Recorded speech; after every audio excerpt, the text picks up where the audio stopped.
দুটো হাতে নিজের মুখটাকে শক্ত করে চেপে ধরে রেখেছিল বিনোদ। যদি একবার মুখ থেকে চিৎকার বেরিয়ে আসে তাহলে যে কি হতে পারে সে কথা তার চেয়ে বেশি কেউ ভালো করে জানে না। বিনোদ একবার এদিক ওদিক তাকিয়ে দেখল, ঠিক তখনই সামনের দিক থেকে এগিয়ে এলো সেই কুকুরের মতো জিনিসটা। তার মুখ থেকে বেরিয়ে এলো একটা শব্দ। বিনোদের গোটা শরীর ঘিন ঘিন করছে। হাতে আর গলার উপরে ওই কুকুরের আঁচড়ের ক্ষতস্থানটা এখনো জ্বালা করছে। ফোঁটা ফোঁটা করে রক্ত বেরোচ্ছে সেখান থেকে।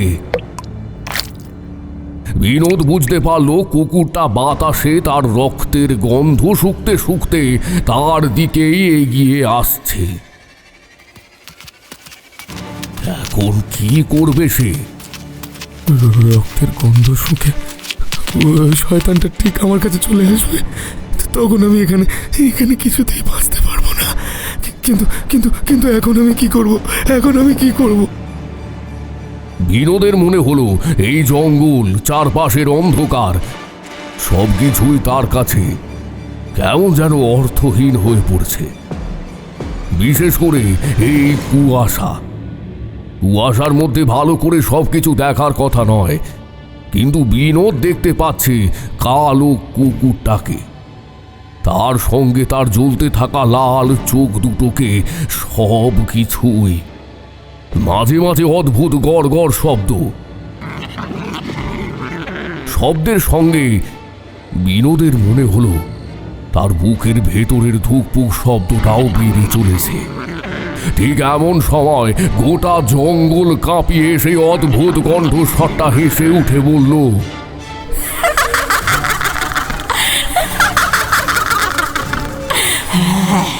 জঙ্গলের মধ্যে লুকিয়ে তুই নিজেকে বাঁচাতে পারবি না, এখনো সময় আছে, বেরিয়ে আয় বলছি। তোর রক্তে আমার মায়ের মণ্ডপ স্নান করবে, আর তারপর জেগে উঠবে আমার মা। বিনোদ দুটো হাতে নিজের মুখ ঢাকল, নিঃশ্বাসের শব্দটাও যেন না আসে। এই দুটো কালো কুকুরের মধ্যে একটা যেন তার রক্তের গন্ধ শুকতে শুকতে বিনোদের আরো কাছাকাছি এসে পড়েছে। কুয়াশার মধ্যে বিনোদ কিছুই দেখতে পেল না। ঠিক তখন তার মনে হলো কে যেন তাকে ডাকছে। এই সময় জঙ্গলের মধ্যে আমাকে কে ডাকবে? ওই ভয়ঙ্কর মূর্তিটা আর তার কালো দুটো কুকুর ছাড়া তো আর এখানে কেউ নেই। কুকুরের নাক টানার শব্দ এবং সঙ্গে পিশাচিনীর হাসির শব্দ।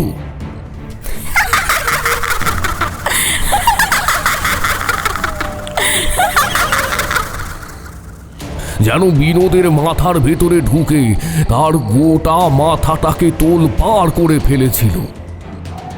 এমন সময় সেই সুমধুর মেয়েলি গলার ডাকটা তার কানের মধ্যে এসে বাজতে লাগলো। ওখান থেকে বেরিয়ে পড়ো, এক্ষুনি ওখান থেকে বেরিয়ে পড়ো। দেখো উত্তরের দিকে, ওদিকে একটা গাছ আছে, বট গাছ। সেই বট গাছের তলায় গিয়ে দাঁড়াও, না হলে এই জঙ্গলের মধ্যে আর কেউ বাঁচাতে পারবে না তোমাকে। বিনোদ আর সেখানে দাঁড়ালো না।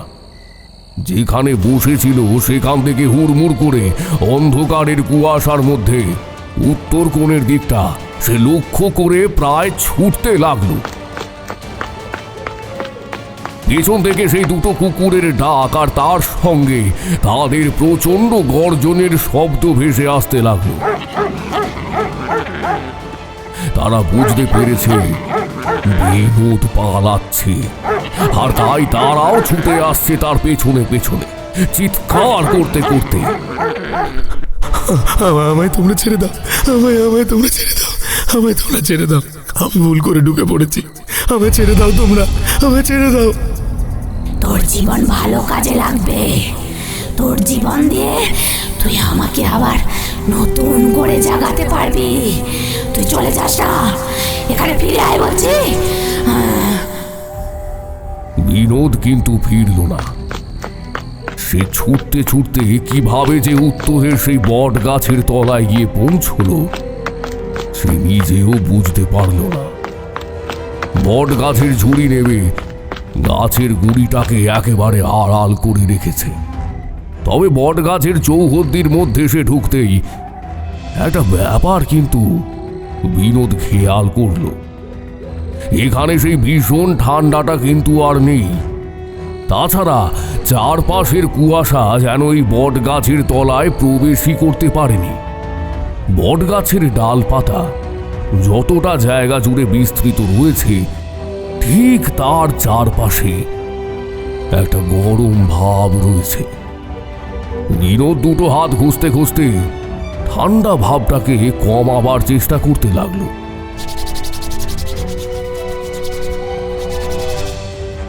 কিন্তু গাছটা কেমন যেন অদ্ভুত না? এই জঙ্গলের উত্তর মানে নদীর ধারের দিকে, কিন্তু এই দিকে তো আমি অনেকবার এসেছি, কখনো তো এইখানে এমন একটা বট গাছ দেখতে পাইনি। এত বড় বট গাছ আমি জীবনে কখনো দেখেছি বলে তো মনে হয় না। বিনোদের ভাবনার জাল ছিন্ন হলো। সে দেখল কুয়াশা ঘেরা অন্ধকারের ভেতর থেকে যেন দুটো কুকুরের একসঙ্গে গলা চিরে চিৎকারের ডাক ভেসে আসার সঙ্গে সঙ্গে ধপ ধপ করে কি যেন একটা কুয়াশার ভেতরে এসে পড়ল।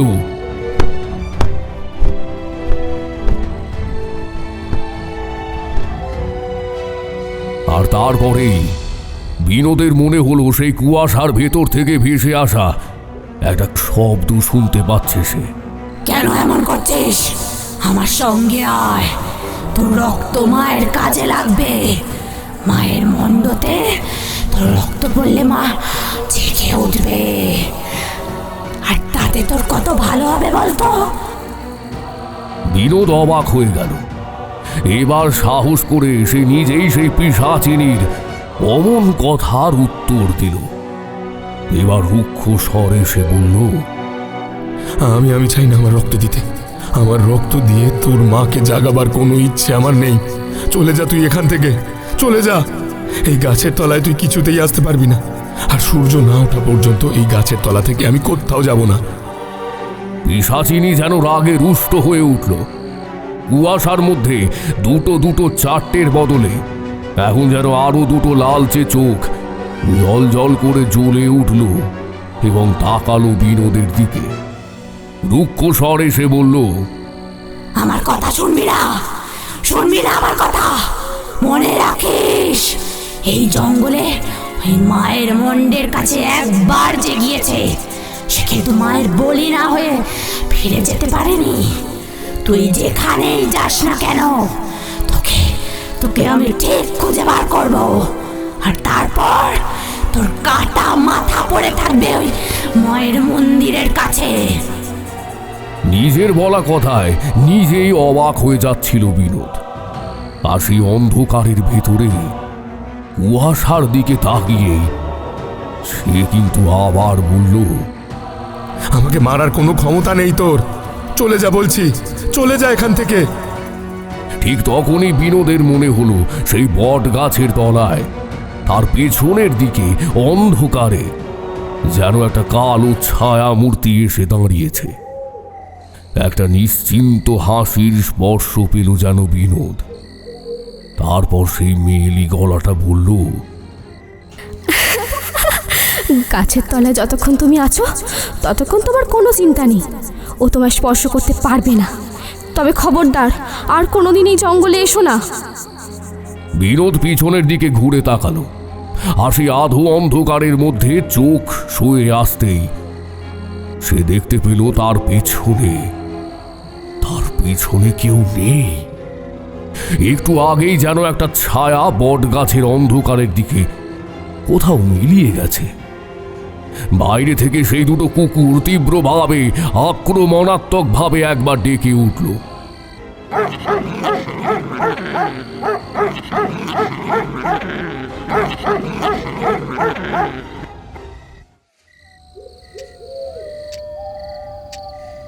জীবনের সমস্যা হলো এমন একটা বস্তু যার কোনো শেষ নেই।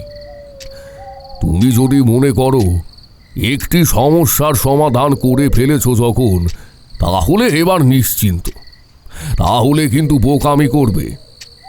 একটা সমস্যার সমাধান করার পরে তোমার সামনে অন্য একটি সমস্যা এসে উপস্থিত হবে, আর এটাই নিশ্চিত, এটাই হলো আসল ধর্ম। তার মানে আপনি বলতে চাইছেন যে সমস্যা হলে সেটার সমাধান করার কোনো প্রয়োজন নেই? আরে তাহলে তো আর একটা সমস্যা এসে উপস্থিত হবে। সে কথা নয়, সমস্যার সমাধান না করলে জীবনে তোমার পথ সহজ হবে না, কিন্তু সেই সমস্যার সমাধান করার পরেই তুমি নিশ্চিন্ত হয়ে থাকার কথা ভাবতে পারবে না। পরবর্তী সমস্যার জন্য প্রস্তুত থাকতে হবে, না হলে সব থেকে ভালো একটা ব্যাপার হয়, এই সমস্যাগুলোকে নিয়ে খুব বেশি ভাবার প্রয়োজন নেই। যেখানে তোমায় ঠিক যতটুকু করতে হবে তুমি ততটুকুই করো, বাকিটুকু সময়ের উপরে ছেড়ে দাও। মাঝে মাঝে তারানাথ কথা বলতে বলতে এমন দার্শনিকদের মতো বক্তব্য রাখে যে আমাদের অবাক হতে হয়। তান্ত্রিক না হলে মানুষটি নিশ্চয়ই দার্শনিক হতে পারতেন, বড় বড় তত্ত্বের অবতারণা করতেন। তবে আজ এমন কথা বলার একটা অন্য কারণ রয়েছে। কিশোরীর মেশবাড়িতে কিছু একটা সমস্যা হয়েছে। আসলে পুরনো মেশবাড়িটা তখনও ভালোভাবে সারাই হয়নি, তো নিচের ঘরে একটা দেওয়ালের সমস্যা দেখা দেয়। মেশবাড়ির কর্তৃপক্ষ থেকে 1 মাসের নোটিশ দেওয়া হয়েছে। 1 মাসের মধ্যেই সকলকেই নিজেদের জন্য আলাদা আলাদা থাকার জায়গার ব্যবস্থা করতে হবে। তবে হ্যাঁ, কাজকর্ম 2 মাস মতো চলবে এই কথাই বলা হয়েছে, তবে সেটা 3 থেকে 4 মাস পর্যন্ত যেতে পারে। এর সঙ্গে সঙ্গে কিশোরীর অফিসেও খানিক হিসেবের গণ্ডগোল দেখা দিয়েছে। অর্থাৎ কিশোরীকে যেমন বাড়ি ভাড়ার জন্য খোঁজ করতে হবে, তেমন অফিসের ব্যাপারেও সচেতন থাকতে হবে। আর এই সবের মধ্যেই কিশোরীর মাসির শরীরটাও খুব একটা ভালো যাচ্ছে না। তিনি বারবার তাকে দেখতে যাওয়ার জন্য লোক পাঠিয়ে এবং চিঠি পাঠিয়ে খবর পাঠিয়ে যাচ্ছেন। অর্থাৎ এক কথায় বলা যায় কিশোরীর সমস্যার 7.5 দশা চলছে। এই কথাগুলোই আসার সময় কিশোরী বলছিল। আমি বললাম, কিন্তু কিশোরী যে সমস্ত সমস্যার মধ্যে রয়েছে সেই সমস্যা তো এমন নয়। 3টে সমস্যাই তার কাছে গুরুতর, এবং এই সমস্যাগুলো সমাধান করলে আবার নতুন কিছু হবে বলে তো মনে হয় না। সব কিছু নির্ভর করে সময়ের উপর। শুধু কিশোরীর সময়টা খুব একটা ভালো চলছে না, তাই একসঙ্গে এত কিছু হয়েছে। তবে আমি এটুকু নিশ্চিত করতে পারি, কয়েকটা দিন গেলে সমস্ত কিছুই সমাধান হয়ে যাবে। আর তার জন্য তোমাকে সঠিক সময়ের অপেক্ষা করতে হবে। হ্যাঁ, তার জন্য না হয় একটা ওই পাথরের আংটি কিংবা ওই শিকড় বাকড় পরে থাকতে হবে, কই তাই তো? আংটি কিংবা শিকড় বাকড়ের প্রতি তোমাদের বিশ্বাস নেই সে কথা আমাকে আলাদা করে বলতে হবে না। তবে এসব দিয়ে কেউ কখনো কোনো সমস্যার পুরোপুরি সমাধান করতে পারে না, তাকে শিথিল করতে পারে মাত্র। মনে করো কোনো বিপদের আগাম বার্তা তোমায় সেই বিপদ থেকে সামান্য বাঁচিয়ে রাখতে পারে, পুরোপুরি নয়। তবে সব সময় কিন্তু এই সব কাজ করে না, আর আমার এই ক্ষেত্রে এসবে কিছুই হবে না।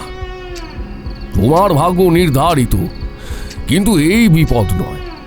এই বিপদ হলো তোমার পারিপার্শ্বিক কর্ম নির্ধারিত। তারানাথের মুখে এমন কঠিন কঠিন কথা শুনে আমরা নেহাতি ভ্যাবাচাকা খেয়েছিলাম। তবে কিশোরী বলল, আর সে না হয় দেখা যাবে, কোনো ঠাকুরমশাই যখন আছেন তাহলে সমস্যা কিসের? তার উপর বিপদ যখন আসবে তখন সেই বিপদের মুখোমুখি দাঁড়াতে তো হবেই বিভূতি। উনি থাকতে আমি সেসব নিয়ে আর চিন্তা করি না এখন। আর প্রথমেই তো ঠিক করেছি, অফিসের কাছাকাছি এই 4-5 মাসের জন্য একটা বাড়ি ভাড়া খুঁজবো না হয়। তারপরে অফিসের ব্যাপারটা একটু মিটিয়ে দিয়ে কিছুদিনের জন্য মাসির বাড়ি থেকে ঘুরে আসবো। তারপর যা হবে দেখা যাবে। কিশোরীর কথায় তারানাথের মুখে একটা হাসি দেখা গেল। আর ঠিক তখনই আমার মনে পড়ে গেল আগের দিনের কথা। আগের দিন চলে যাওয়ার সময় তারানাথ বলেছিল পরদিন ঘরঘণ্টিপুর বলে একটা জায়গার গল্প শোনাবে সে। কথা মনে পড়তেই বললাম, আচ্ছা, আপনি আগের দিন বলেছিলেন ঘরঘণ্টিপুর বলে কোনো একটা জায়গার গল্প শোনাবেন আমাদের। সেখানে নাকি কি একটা অদ্ভুত ব্যাপার ঘটেছিল, সে কথা কি মনে আছে আপনার, না ভুলে গিয়েছেন? মনে আছে, মনে আছে। তোমরা যখন এসেছো তখনই সে কথা আমার মনে পড়ে গিয়েছে। তোমাদের সে কথা বলবো বলে তো ঠিক করেই রেখেছিলাম। আসলে কিশোরীকে দেখে মনে হলো কোনো একটা সমস্যায় সে পড়েছে। তোমরা তো জানোই এসব কিছু মধুসুন্দরী দেবীর আশীর্বাদে। আমি খানিকটা ওই শক্তি রপ্ত করেছিলাম। আগে অনেক বেশি করতে পারতাম, তবে এখন সেসব খানিকটা কমে এসেছে। সে যাই হোক, তোমরা যখন ঘরঘণ্টিপুরের কথা জানতে চাইছো তাহলে তোমাদের সে কথাই বলবো আজ। অদ্ভুত জায়গাটার নাম কিন্তু, ঘরঘণ্টিপুর। আরে ঠাকুরমশাই, জায়গাটার নাম এমন কেন? এই কথা অনেক পরে জানতে পেরেছিলাম। আসলে ওই গ্রামের সঙ্গে এক ঘন্টার গল্প জড়িয়ে রয়েছে, তার জন্য ওই গ্রামের নাম অমন হয়েছে। সে কথা যখন জানতে পেরেছিলাম, না তখনই বলবো, না হলে আসল ব্যাপারটা তোমরা বুঝতে পারবে না। দাও দেখি তোমাদের ওই একটা সিগারেট দাও তো, তারপর তোমাদের ঘরঘণ্টিপুরের সেই অদ্ভুত গল্প বলতে শুরু করি। আমরা সিগারেটের বাক্সটা এগিয়ে দিলাম। একটা সিগারেট তুলে নিয়ে তাতে অগ্নি সংযোগ করে দুবার ধোঁয়ার রিং ছেড়ে তারানাথ বলতে শুরু করলো। ঘরঘণ্টিপুরের কথা বলার আগে তোমাদের অন্য একটা কথা বলা দরকার। সেবার আমি বাড়িতে ফিরে এসেছিলাম এবং বাড়িতে ফিরে আসার পথে এক সাধুর সঙ্গে আমার দেখা হয়েছিল।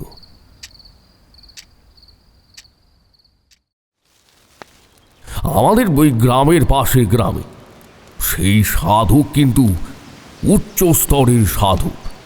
তার সঙ্গে 2-3 দিন সময় কাটিয়েছিলাম। সেই সময়ের মধ্যেই সে কিন্তু একটা আশ্চর্য কথা বলেছিল। যেদিন সকালে তার কাছ থেকে ফিরে আসব এমন সময় সে হঠাৎ করে আমাকে দাঁড়াতে বলল। তারপর বলল, তারানাথ, একবার ভালো করে তাকাও আমার দিকে। আমি অবাক হয়ে সাধুর দিকে তাকিয়ে রয়েছি। এক সময় সাধু আমায় বললেন, একটা কথা তোমায় বলি তারানাথ, মনে রেখো, যদি অন্ধকারে কোনো অচেনা প্রাণীর ডাক শোনো তাহলে খুব সহজেই কিন্তু তা বিশ্বাস করে বসবে না। মানে সময়টা যেমনই হোক না কেন, অন্ধকারে অচেনা কোনো প্রাণীর ডাক শুনে সহজে প্রভাবিত হবে না। সাধুর চোখ মুখ স্থির, শান্ত, তার মধ্যে কোনো রকম হেলদোল নেই। এমন একটা অদ্ভুত কথা শুনে আমি বললাম, কিন্তু কেন আপনি হঠাৎ এমন কথা বলছেন কেন আমায়? অশুভ শক্তি কিংবা খারাপ কিছুর সঙ্গে প্রাণীদের কিন্তু অনেক সম্পর্ক আছে, তুমি নিজেও ভালো করে জানো। তবে মাঝে মাঝে ব্যাপারটা এমন হয়ে পড়ে যে আমরা সহজে বুঝতে পারি না। তাই তোমায় বললাম, তোমার ভাগ্য আমি দেখেছি। তবে সব সময় সব কথা বলতে নেই। তোমায় এতটুকু বলতে পারি, মাস কয়েকের মধ্যে তুমি জটিল বিপদে জড়িয়ে পড়বে, যা শুধু জটিল নয়, তার সঙ্গে ভয়াবহ। সেই বিপদে অনেক মানুষের প্রাণ যাবে, এমনকি তুমিও পর্যন্ত চরম বিপদের মধ্যে পড়বে। তাই তোমায় বললাম, কোনো অচেনা প্রাণীর ডাক শুনে কখনোই কোনো কাজ করবে না। সাধু ওই একবারই আমায় কথাটা বলল। তারপরে সাধারণ তত্ত্ব কোন সাধনা করতে পারি, সব সাধনায় আর একটু কষ্ট করে তারপরে দীক্ষা নেওয়াটা ভালো, এসব নিয়ে কথা বলে তারপরে আমায় সে বিদায় জানাল। কিন্তু বিদায় জানাবার সময়ও আরও একবার সেই আগের কথাটা বলে দিল।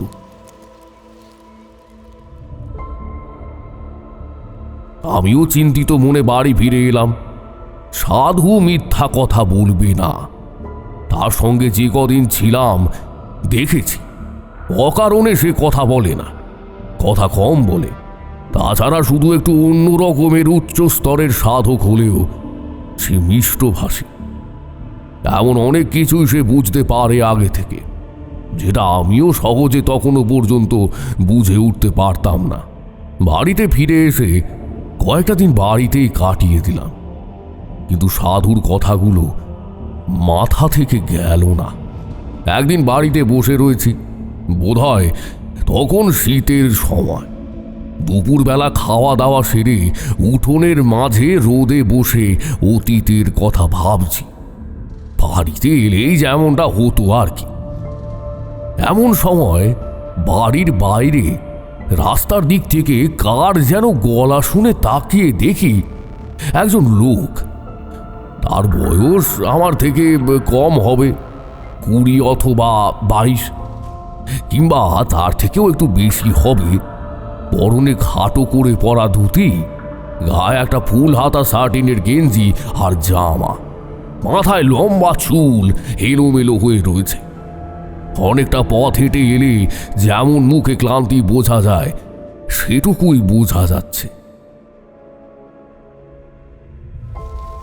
আমি উঠে দাঁড়াতেই সে আমার দিকে তাকিয়ে নমস্কার করে বলল, আমার নাম বিনোদ বিশ্বাস। আমি এসেছি ঘরঘণ্টিপুর থেকে। অনেক কষ্টে আপনার বাড়ি খুঁজে বার করেছি ঠাকুরমশাই। তার কথা শুনে আমি কিন্তু অবাক হয়ে গেলাম। ঘরঘণ্টিপুর নেহাত কম দূরে নয়। তুমি অন্তত যদি খুব সকালে যাত্রা শুরু করো, অন্তত 6 ঘন্টা তোমার হাঁটা পথে যাবে।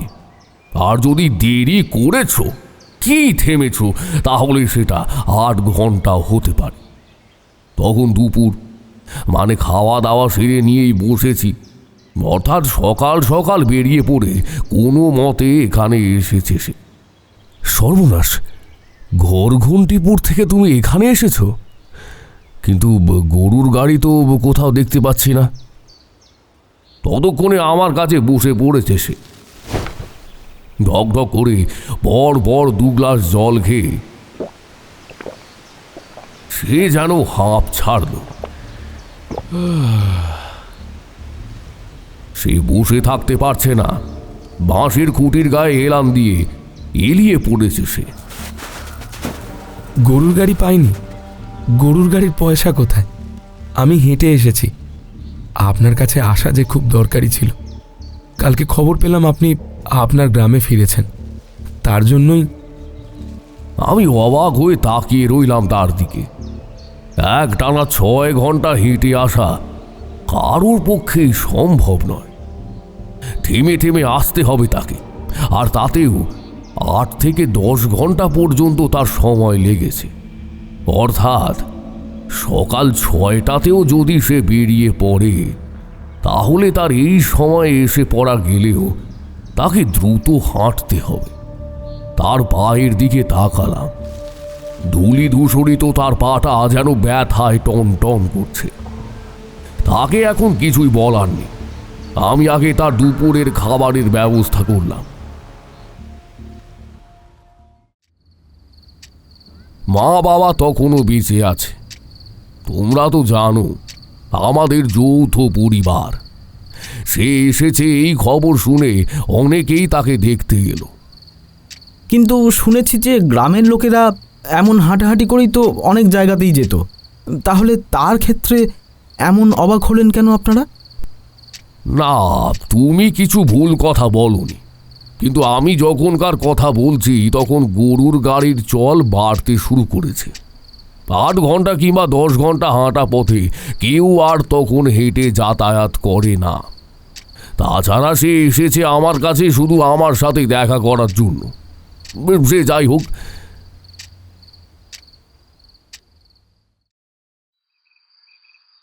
খাওয়া দাওয়ার পরে তাকে একটু জিরিয়ে নেওয়ার সময় দিলাম।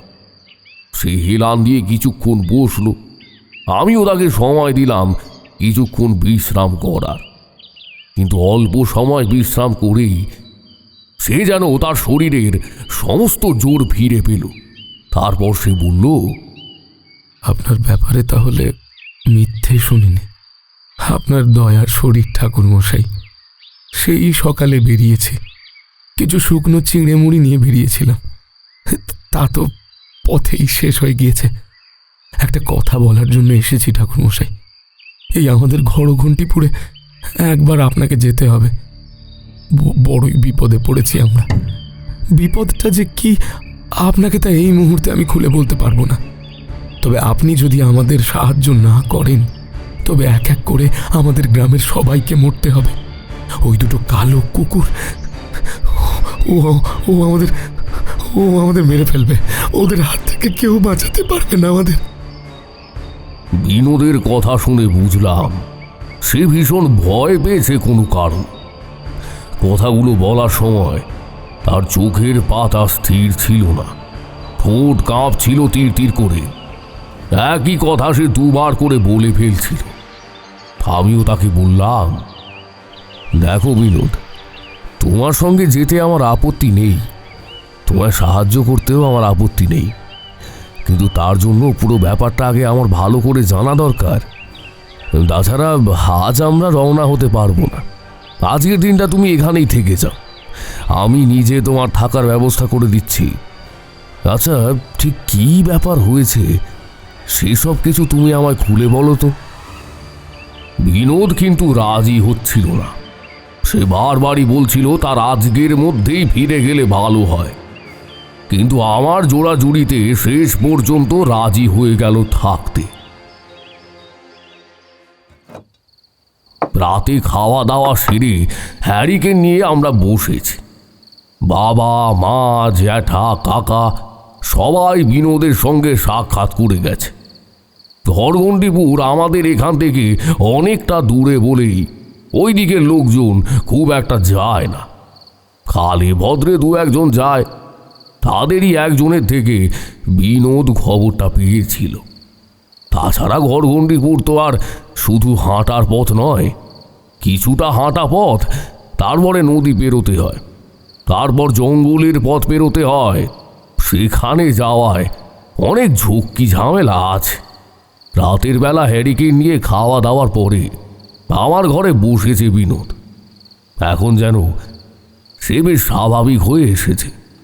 আমি তাকে বললাম, এবার বলো তোমাদের ঘরঘণ্টিপুরে ঠিক কী বিপদ হয়েছে, আর তোমাদের এই গ্রামের নামটা এমন কেন বলো তো। নামের কথা পরে বলছি ঠাকুরমশাই, আগে বিপদের কথাটা বলি। আমাদের ঘরঘণ্টিপুর গ্রামটা বেশি বড় নয়, আর একেবারে শেষের দিকে উত্তরের দিকে বয়ে গেছে নদী। নদীর আগে একটা জঙ্গল, দক্ষিণেও জঙ্গল। নদীটা আমাদের গ্রামের পশ্চিম দিক থেকে বইছে, তার উপরে মাঝে মাঝে যাওয়া যায়। তবে ওদিকে ফাঁকা জমি ছাড়া আর কিছুই নেই। একমাত্র পূর্ব দিকেই গ্রামের পথটা এগিয়ে গেছে। সামনের গ্রামে তাহেরপুর, নলডাঙ্গা, বৈকুণ্ঠপুর আর শিবপাড়ার দিকে। আসল ব্যাপার আমাদের ওই দক্ষিণের জঙ্গলটাকে নিয়ে। ওই জঙ্গলের মধ্যে বেশ কয়েকটা গহীন জায়গা আছে, যেখানে মানুষের পা দেওয়া সহজ ব্যাপার নয়। এত লতায় পাতায় জড়িয়ে থাকে জায়গাটা, সেখানে দিনের বেলাতে ঢুকলেও সমস্যায় পড়তে হয়। আমি কি বলি, রাতের বেলা ওই সমস্ত জায়গায় মাঝে মাঝে অনেক কিছু দেখা যায়, আর তারা মোটেই মানুষ নয়। আমি সামান্য মানুষ, কখনো নদীতে মাছ ধরি, কখনো জমিতে চাষ করি, আর কখনো জঙ্গলে ঢুকে মাঝে মাঝে কাঠ কেটে আনি। কয়েকদিন আগে সন্ধ্যের একটু আগে আমি আমার এক বন্ধু শশধরকে নিয়ে জঙ্গলে ঢুকেছি কাঠ কাটার জন্য। শশধর বলল, আমার মনে হয় কাজটা ঠিক হচ্ছে না। এমন সময় জঙ্গলে না ঢুকে কাল সকালে এলেই ভালো হতো বোধহয়। তুই কি বলিস বিনোদ? ভালো তো হতোই, কিন্তু আজকে রাতের মধ্যে কাঠগুলো দিয়ে আসতে হবে, তাহলে কিছু বেশি পয়সা পাওয়া যাবে। কাল সকাল হলে তো গ্রামের যে কেউ এসে জঙ্গল থেকে কাঠ কেটে নিয়ে যেতে পারে। আজকে রাতের মধ্যেই কাঠ দেবো বলেই তো তুই আর আমি এসেছি এখানে। তবে আমার কিন্তু এখন কেমন লাগছে, দেখছিস না চারপাশটা কেমন গুমোট হয়ে আছে। একটু পরেই কুয়াশা নামতে শুরু করবে। শীতের সময় একবার কুয়াশা নেমে পড়লেই জঙ্গলের পথ থেকে বাড়ি ফিরতে পারবো তো। দেখ, সব কিছুতেই খালি ভয় পাস। আরে যতই কুয়াশা পড়ুক না কেন, গ্রামের জঙ্গলের পথটা তো একই রকম থাকবে, তাই না? আরে এই সোজা পথ ধরে হাঁটতে থাকলে যে কোনো একটা দিকে ঠিক আমরা চলে যাব। তাছাড়া অত দেরি হবে কেন? কাঠ কাটতে যেটুকু সময় লাগবে আর কি, তারপরে তো চলেই যাব। চল চল চল, এখন দেখি বড় একটা শুকনো গাছ বেছে নিতে হবে। চল। শশধরকে নিজের জঙ্গলের ভেতরে ঢুকে গেলাম। সামনের দিকের গাছগুলো অনেকটাই কাটা হয়ে গেছে, সেখানে ভালো গাছ নেই। একটা বড় শুকনো গাছ কাটতে পারলে তার কাটেই হয়ে যাবে, তাই ভেবে আরও ভেতরে ঢুকে এসেছি। সূর্য তখন পশ্চিম আকাশে ঢলতে শুরু করেছে। গাছ বাছাই করা, তারপরে সেই গাছ কাটা, গাছের কাঠের টুকরোগুলোকে ছোট ছোট করা, এই সব কিছু করে কাঠ বাঁধাবাঁধি করে যখন আমরা উঠে দাঁড়ালাম, ততক্ষণে চারপাশে অন্ধকার নামতে শুরু করেছে, তার সঙ্গে কুয়াশা। আর ঠিক তার মধ্যেই হঠাৎ গম্ভীর আর অদ্ভুত এক কুকুরের ডাক। এর আগে আমরা কখনো শুনিনি সে ডাক। ডাকটা শুনে শশধর কেমন যেন থতমত খেয়ে গেল। ভয়ার্ত স্বরে বলল, শুনতে পেলি ডাকটা? ওটা কিসের ডাক বলতো? আরে কুকুরের ডাক বলেই তো মনে হচ্ছে। বোধহয় জঙ্গলের ভেতর দিয়ে কোনো কুকুর ঢুকে পড়েছে, তাই এমন শোনাচ্ছে, বুঝলি? সাধারণ কুকুর বলে তো মনে হচ্ছে না, যেন মনে হচ্ছে কুকুর আর শিয়ালের ডাক মিলিয়ে কিছু অমনভাবে ডাকছে। আরে তুই এমনি এমনি বেশি ভাবছিস, জানিস তো। চল চল, কুয়াশা পড়তে শুরু করেছে, তাড়াতাড়ি কাঠগুলো নিয়ে জঙ্গলের এদিকে বেরিয়ে যেতে হবে। চল। আমি আর শশধর বাইরের দিকে বেরিয়ে আসছি। এমন সময় দেখতে পেলাম জঙ্গলের ভেতরে কোথা থেকে যেন দুটো কালো বড় সড়ো কুকুর এসে দাঁড়ালো আমাদের সামনে। সাধারণ কুকুরের চেয়ে শুধু বড়ই নয়, তাদের চেহারাটাও কেমন যেন অদ্ভুত। কালো কুচকুচে ওদের শরীর, মুখের দাঁতগুলো অদ্ভুতভাবে বেরিয়ে আসছে। দুটো লাল চোখ যেন সেই আলো আঁধারি আর কুয়াশার মধ্যেও জল জল করছে। আমাদের দিকেই তাকাচ্ছে সেই চোখ দুটো। আমি একটা লাঠি তুলে ওদের দিকে তাড়া দিতে যাই। তাদের মধ্যে একটা কুকুর আমার আরও কাছে এগিয়ে এলো, আর সঙ্গে সঙ্গে মনে হলো ঠান্ডা একটা বাতাস যেন আমায় ধাক্কা দিল ঠাকুর মশাই। ঠিক তখনই মনে হলো কুকুর দুটো একা নয়, তাদের পেছনে মাটির উপরে দাঁড়িয়ে রয়েছে আরও একটা ছায়ামূর্তি। চারপাশের কুয়াশাটা কখন যে বাড়তে শুরু করেছে আমরা সেটা খেয়ালই করিনি। অন্ধকারটা যেন একটা কালো চাদরের মতো ছড়িয়ে আমাদের জড়িয়ে ধরতে শুরু করেছে। শশধর আমার পেছনেই ছিল। সে আমার গায়ে হাত রেখে আস্তে আস্তে বলল, বিনোদ, কিছু বলিস না। ওদিকে তাকিয়ে দেখ, ওর দুটো পা কিন্তু মাটির উপরে নেই। কথাটা শুনে সঙ্গে সঙ্গে সেদিকে তাকালাম, আর মনে হলো সত্যিই তো মূর্তিটার দুটো পা মাটির উপরে নেই। কালো কুকুর দুটোর পেছনে সে যেন বাতাসে ভর করে এগোচ্ছে আমাদের দিকে। কুকুর দুটো গুটি গুটি পায়ে এগোচ্ছে তার সাথে। তারা কিন্তু আর ডাকছে না। আমি হাতের লাঠিটা সামনের দিকে ধরেই চিৎকার করে বললাম, কে তোমরা?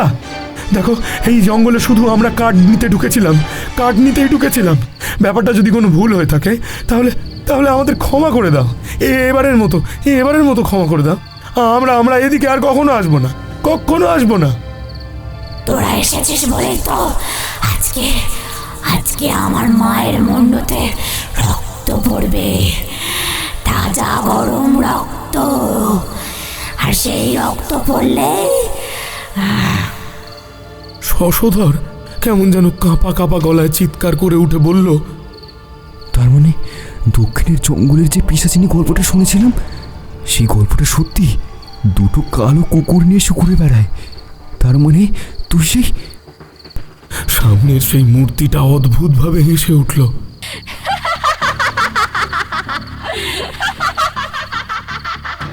যেন শশধরের কথা সে শুনতে পেয়েছে। আর তারপরে দুটো হাত আকাশের দিকে তুলে থরথর করে কাঁপতে কাঁপতে বলল, আমি যে এতদিন ধরে এই জঙ্গলে অপেক্ষা করে রয়েছি, মাকে জাগাতে হবে না? ওকে জাগাতে গেলে যে তোদের রক্ত লাগবে। তোদের দুটো কাটা মাথা যখন মায়ের মন্দিরের উপরে মাটিতে রাখবো, তখন মা ট্রিপ পার করে তোদের এর গলা থেকে বেরিয়ে আসা রক্ত খাবে। সঙ্গে সঙ্গে কুকুরটা দুটো দাঁত খিচিয়ে তেড়ে আসলো। আমার ভীষণ রাগ হলো ঠাকুর মশাই। আমি কিন্তু ভয় পেলাম না।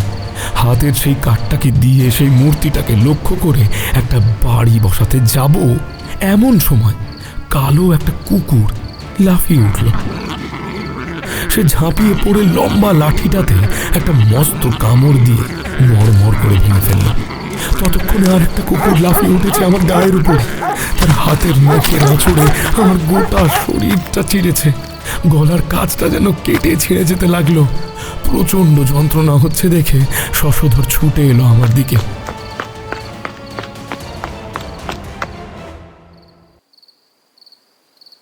এসে দেখলো কালো কুকুরটাকে দুটো হাতে সরাতে যেতেই আমার চোখের সামনে একটা একটা কাণ্ড ঘটে গেল। সে কথা আমি কোনোদিনও ভুলতে পারবো না ঠাকুর মশাই। হ্যারিকেনের আলোতে এতক্ষণ ধরে তার কথা বলে চলেছিল বিনোদ। এতক্ষণ সব কিছুই ঠিকঠাক ছিল, কিন্তু এক মুহূর্তে এসে সে কেমন যেন থমকে গেল। দুটো চোখ বন্ধ করে ফেলেছে সে। তার হাত দুটো শক্ত করে মুঠো করা, তীর তীর করে কাঁপছে। বুঝতে পারছি এমন কিছু সে বলতে চলেছে যেটা হয়তো ভয়ঙ্কর কিছু, আর না হলে তা বিনোদের কাছে খুবই কষ্টের। আমি তাকে কিছু বললাম না। বিনোদের কাঁধের উপর একটা হাত রাখলাম আস্তে আস্তে। তাকে খানিকটা সময় দিতেই বিনোদ চোখ বন্ধ করা অবস্থায় বলতে লাগলো, ঠাকুরমশাই, শশধর আমাকে বাঁচানোর জন্য এগিয়ে এসেছিল। সেই মস্ত বড় ছায়া মূর্তিটার হাতে যে অমল লম্বা একটা ধারালো অস্ত্র ছিল, সে কথা আমি বুঝতে পারিনি। শশধর যেই কালো কুকুরটার গলার উপরে হাত দিয়ে তাকে চেপে ধরে সরাতে চেষ্টা করছে, এমন সময় সেই ভয়ঙ্কর মূর্তিটা খিলখিল করে হেসে উঠল।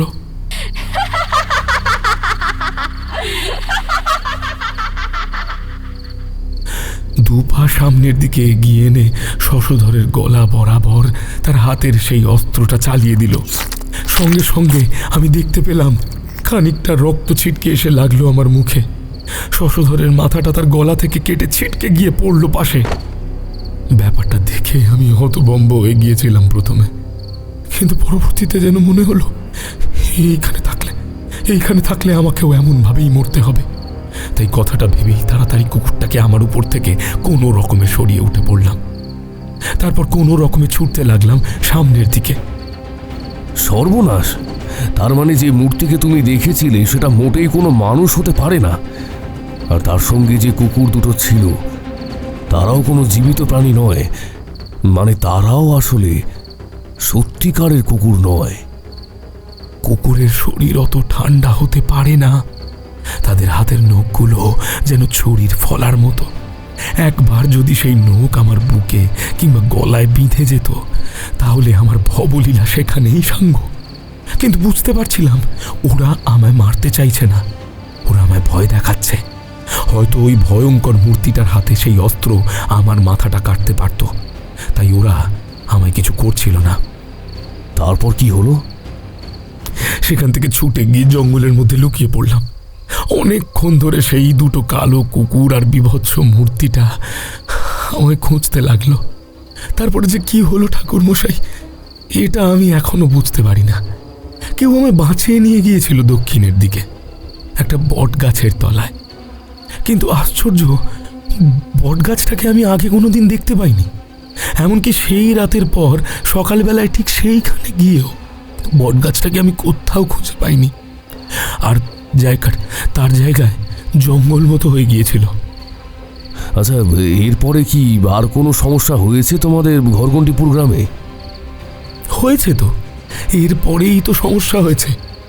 রাত হলেই সেই দুই কুকুরের ডাক শোনা যায়। তারা যেন গোটা গ্রামের পথ ঘুরে ঘুরে বেড়ায়। শুধু কিন্তু আমাদের গ্রামেই তারা ঘুরে। রাতের বেলা যদি ঘর থেকে কেউ বাইরে বেরিয়ে যায়, তাহলে তাকে আর জীবিত পাওয়া যায় না ঠাকুর মশাই। দু একজন সাহস করে বেরিয়েছিল, তাদের শরীরটুকুই শুধু পাওয়া গেছে। কিন্তু এরপর আর তাদের খুঁজে পাওয়া যায়নি ঠাকুর মশাই। এতক্ষণ পরে বিনোদের কথায় অবাক হলাম। বেশ বুঝতে পারলাম তাদের গ্রামের সমস্যাটা কি হয়েছে। আমি বললাম, তার মানে গ্রামে যে সমস্যাটা হয়েছে তার জন্যই তুমি আমার কাছে এসেছো এই বিপদ থেকে উদ্ধারের জন্য। কিন্তু তুমি আর শশধর যেদিন ওই জঙ্গলে গিয়েছিলে তার আগে সেখানে গিয়ে কেউ কখনো এমন কিছু দেখেনি। সেটাই তো আশ্চর্যের কথা। এর আগেও জঙ্গলে অনেকে কাঠ কাটতে গেছে। হ্যাঁ, এইটা ঠিক যে আমরা সেদিন কাঠ কাটতে অনেকটা ভেতর দিকে চলে গিয়েছিলাম, কিন্তু তাতেই বা কি হলো? সেদিনই প্রথমবার ওই দুটো কালো কুকুর আর ওই ভয়ঙ্কর মূর্তিটাকে দেখেছিলাম। কিন্তু বিশ্বাস করুন, কুয়াশার আলো আধারিতে সেই মূর্তিটাকে আমি ভালো করে দেখতে পাইনি, খালি তার দুটো লাল চোখ ছাড়া আর তার হাতে ধরা সেই অস্ত্রটা ছাড়া। তাদের সেই জঙ্গলের মধ্যেই খুঁজে পেয়েছিলাম আমরা।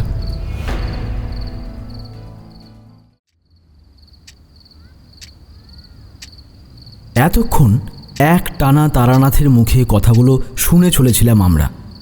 এবার কিশোরী বলল, তার মানে কোনোভাবেই বিনোদ আর ওই শশধর জঙ্গলে ঢোকার সময় কালো কুকুর আর তার ওই সঙ্গের যে মূর্তিটা, মানে ওই পিশাচিনী ওখানে এসেছিল, আর তারপর থেকে ওরা গ্রামেও গিয়ে ঢোকে, তাই তো?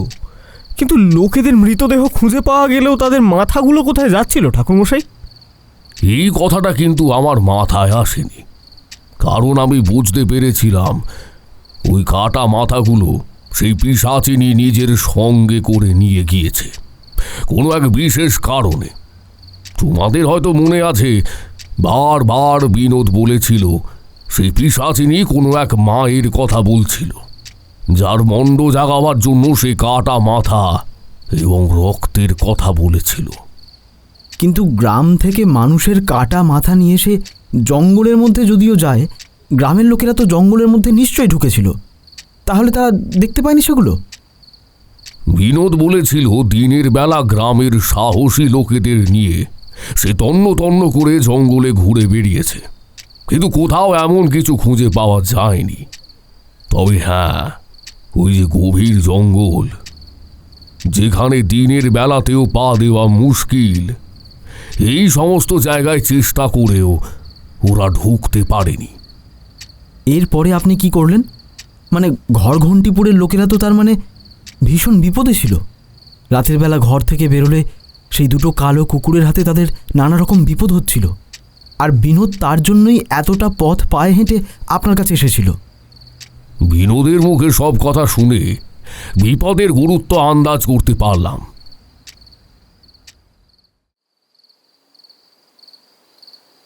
বুঝলাম এই কারণে বিনোদ সেই দিনই আমায় তার সঙ্গে যেতে বলেছিল।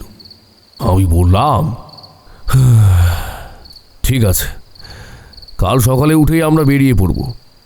আমার পরিচিত একজনের গরুর গাড়ি রয়েছে এখানে, তাকে নিয়ে যাব, সে আমাদের নামিয়ে দিয়ে ফিরে আসবে। চিন্তা করো না বিনোদ, ঘরঘণ্টিপুরে আমি আর কোনো বিপদ হতে দেব না।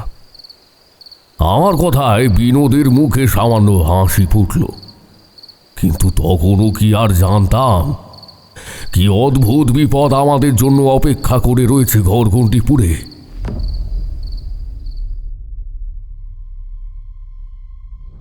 তাহলে বিনোদকে হয়তো সে কথা বলতে পারতাম না।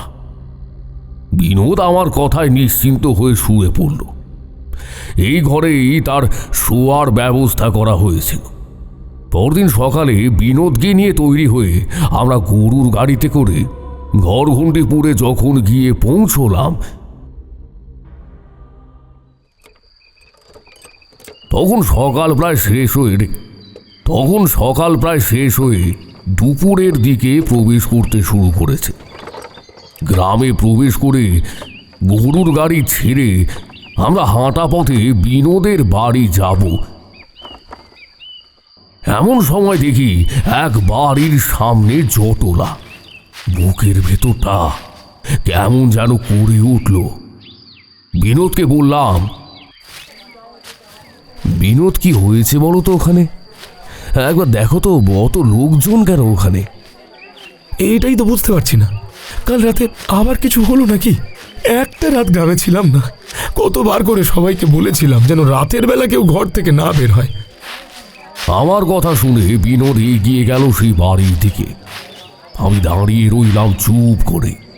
বাড়ির দিক থেকে নারী কণ্ঠে কান্নার শব্দ ভেসে আসছে।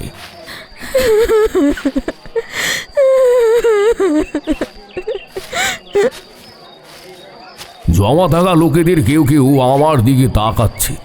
আরে লোকটা কে বল? হ্যাঁ, কি করতে এলো? হ্যাঁ, এই লোকটা কে বলেন তো? কোথা থেকে বুঝতে পারছেন কি? ও বুঝতে পারছি ঘরঘণ্ডিপুর গ্রামটা খুব বেশি বড় নয়। হাতে গুনে জনা 20 থেকে 25 ঘর মতো বসতি রয়েছে। সেখানে অনেকের কথা শুনে বুঝতে পারলাম, কে যেন বলল, ওই কুকুর দুটো ওই পিশাচিনীকে টেনে টেনে আনে নাকি? আরে মানে ওই গরুর গাড়ির মতো। দেখে মনে হয় যেন কুকুর দুটোর গাড়িতে করে চড়ে আসে সে। শুনেছি তার পা নাকি মাটিতে পড়ে না। আরে পা থাকলে তবে তো মাটিতে পড়বে। তাকে এখনো পর্যন্ত ভালোভাবে কেউ দেখতেই পায়নি। এই শীতের কুয়াশার মধ্যে তাকে দেখবে কি করে? শুধু কুকুরের ডাক শোনা যায়, আর তাতেই বোঝা যায় সে আসছে। ওদের কথা শুনে চলেছি। বিনোদ এমন সময়ে এসে পড়ল।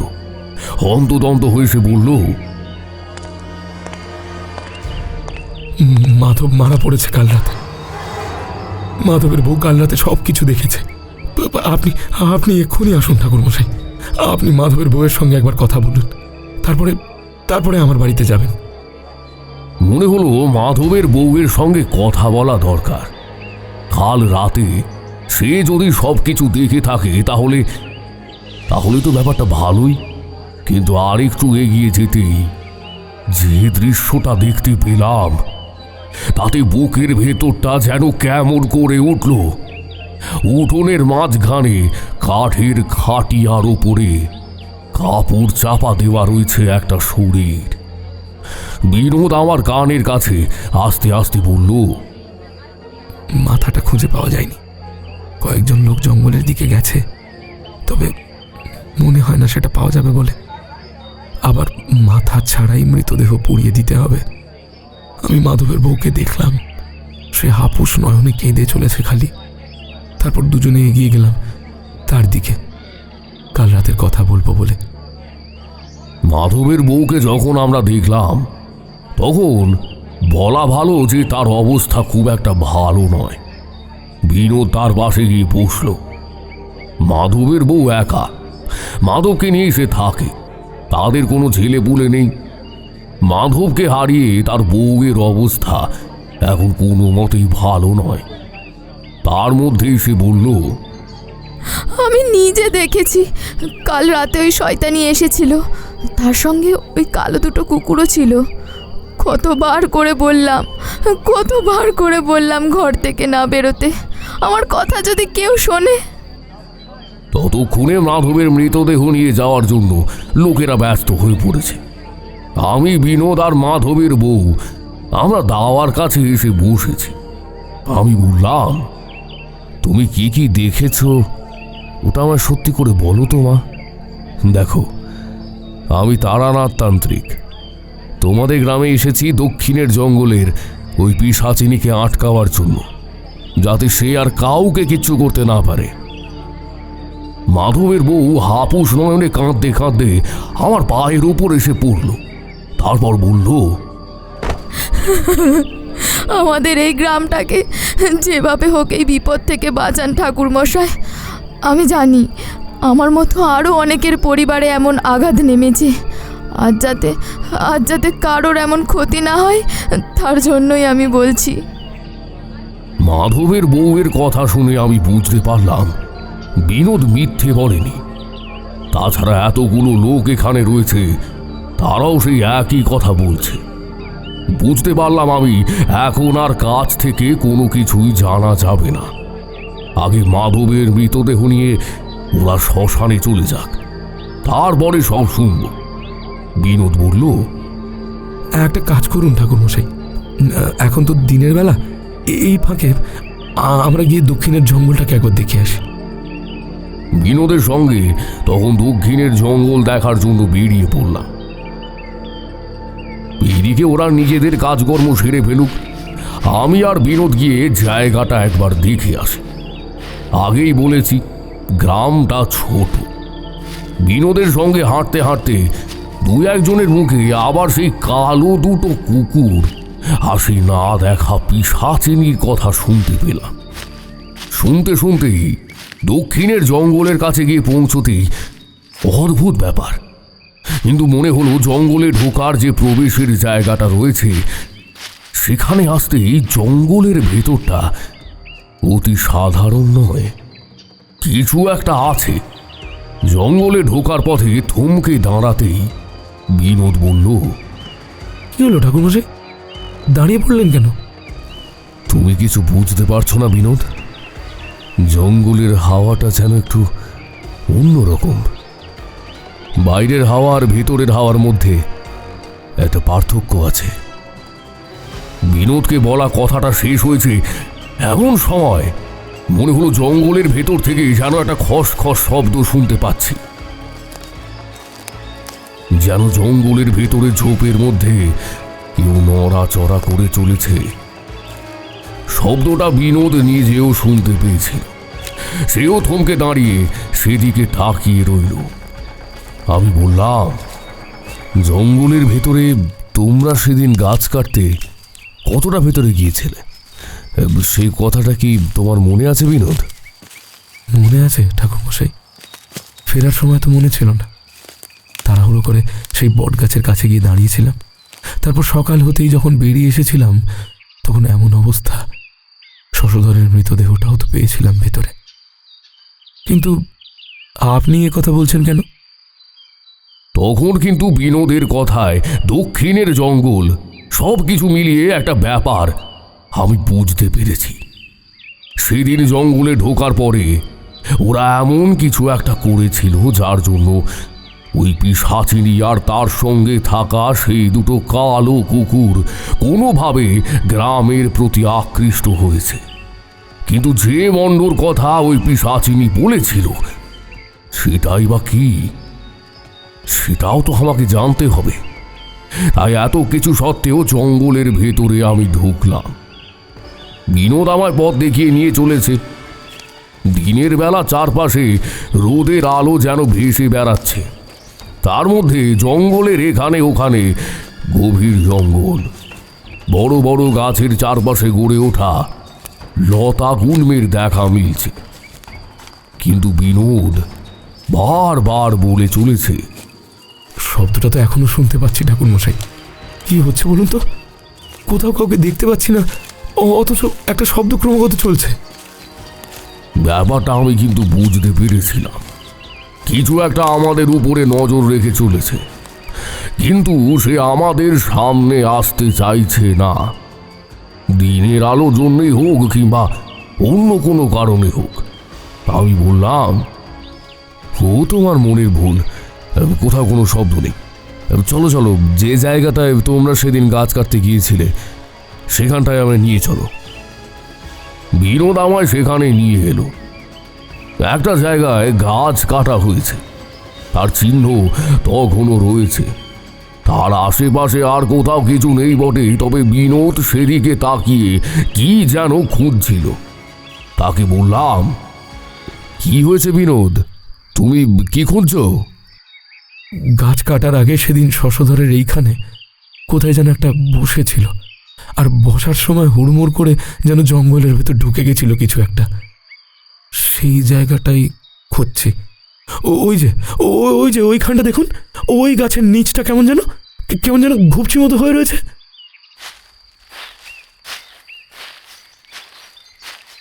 বিনোদের কথা শুনে সেদিকটা এগিয়ে গেলাম।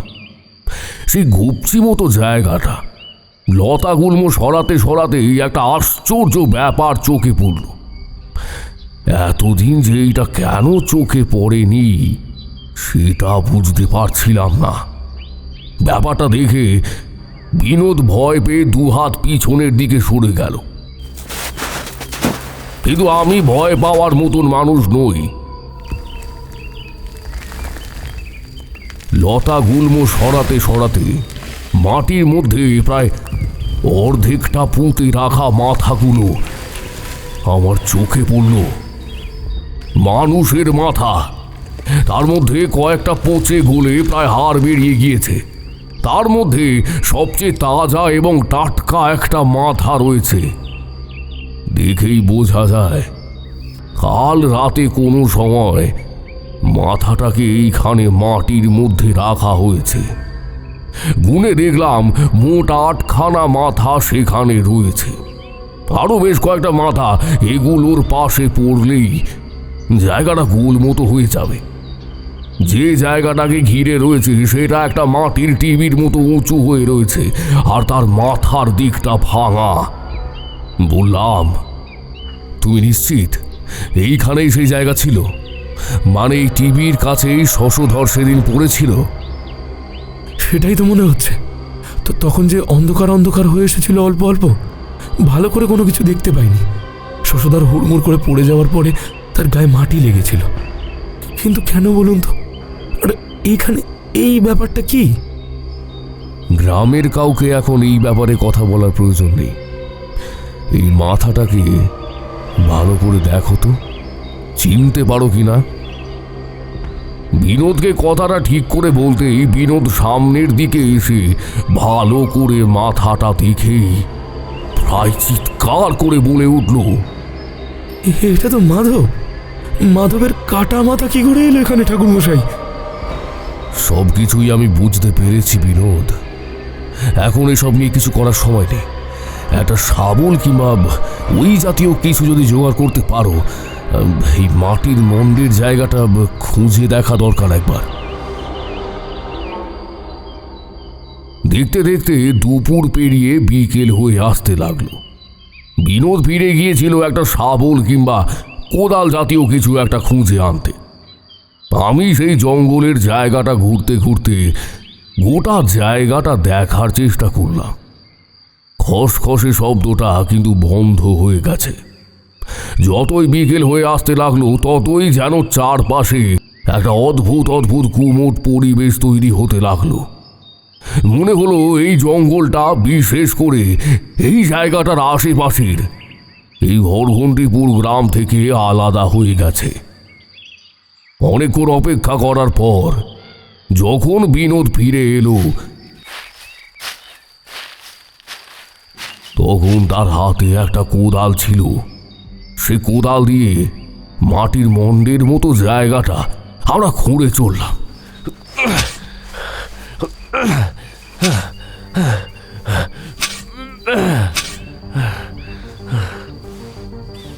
সেই কাটা মাথাগুলো চাপা পড়ে যেতে লাগলো। বিনোদ সেটা সরাতে যাচ্ছিল, ঠিক সেই সময় আমি বললাম, খবরদার অমন কাজ করো না। ওই মাথাগুলোতে এখন হাত দিও না। এই মাটির মন্ড থেকে যদি কিছু বেরিয়ে আসে তাহলে তার উপরেও হাত রাখার কিন্তু কোনো প্রয়োজন নেই। বিনোদ একপাশে সরে দাঁড়ালো। সূর্য পশ্চিম আকাশে ততক্ষণে হেলে পড়েছে। একটু পরেই অন্ধকার নামবে।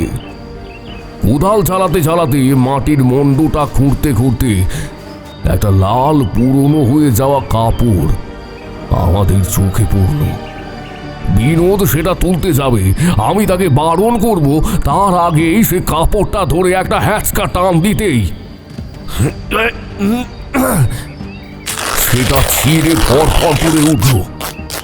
ঠিক তখনই দেখতে পেলাম সেই কালো কাপড় দিয়ে জড়িয়ে রাখা যেটা ছিল সেটা আর একটা পচে গলে শুকিয়ে আসা মাথা ছাড়া অন্য কিছুই নয়। বিনোদ লাফিয়ে পড়ল একপাশে, কারণ ঝপ করে অন্ধকার নামার সঙ্গে সঙ্গে সেই মাথাটা যেন শুকিয়ে আসা কঙ্কালের ভেতর থেকে দুটো চোখ তুলে আমাদের দিকে তাকিয়েছে। একটা অদ্ভুত কণ্ঠস্বর শুনতে পেলাম সেই সময় আমাদের পেছন দিক থেকে, আর তাকিয়ে দেখি আমাদের পেছনে সেই আধো আধো অন্ধকারের মধ্যে কখন যে দুটো কালো কুকুর এসে দাঁড়িয়েছে। তাদের হিংস্র দুটো চোখ আমাদের দিকেই তাকানো। সাদা সে অদ্ভুত দাঁতের শাড়ি হিংস্রভাবেই যেন ঝকঝক করছে। বিনোদ চিৎকার করে উঠল, ঠাকুরমশাই, ঠাকুরমশাই, এই হলো সেই দুটো কালো কুকুর যারা যারা আমাকে সেদিন প্রায় মেরে ফেলেছিল। আমি তখনও চুপ করে বসে রয়েছি, কারণ পিশাচিনীর দেখা আমি তখনও পাইনি। একটা কথা বারবার আমার মনে হচ্ছে, যদি ওই কালো কুকুর দুটো আর পিশাচিনী এইখানেই থাকে, তাহলে মাটির মুন্ডের ভেতরে যার মাথা দেখতে পাচ্ছি আমি, সেটা কে? কথাগুলো মনে মনে ভাবতে ভাবতে এই কুকুরগুলো এক পা করে এগোতে লাগলো আমাদের দিকে। সাধারণ যে কোনো কুকুরের থেকে বড়। একবার ওদের ওই দাঁত আর নখের মধ্যে গিয়ে পড়লে যে কোনো মুহূর্তে ওরা আমাদের শেষ করে ফেলবে, সে কথা আমি বুঝতে পারছি। দিনের বেলা এসেছিলাম, তাড়াহুড়োর মধ্যে দেহ বন্ধনটা করা হয়নি। এখন যে বড় বিপদ হতে পারে সেটা বুঝতে পারছি। বিনোদ এদিক ওদিক তাকিয়ে দেখতে লাগলো। আসার সময় সঙ্গে করে হ্যারিকেন আর দেশলাই এনেছিল, সেইটাই জ্বাললো। হ্যারিকেনের আলোতে কুয়াশা তখন অল্প পরিষ্কার হলেও একটু একটু করে সেটা পড়তে শুরু করেছে। অন্ধকারে এমন অবস্থার মধ্যে কি করব বুঝতে পারছি না। এমন সময় একটা অদ্ভুত মেয়েলি গলায় খিলখিলে হাসির শব্দ শুনে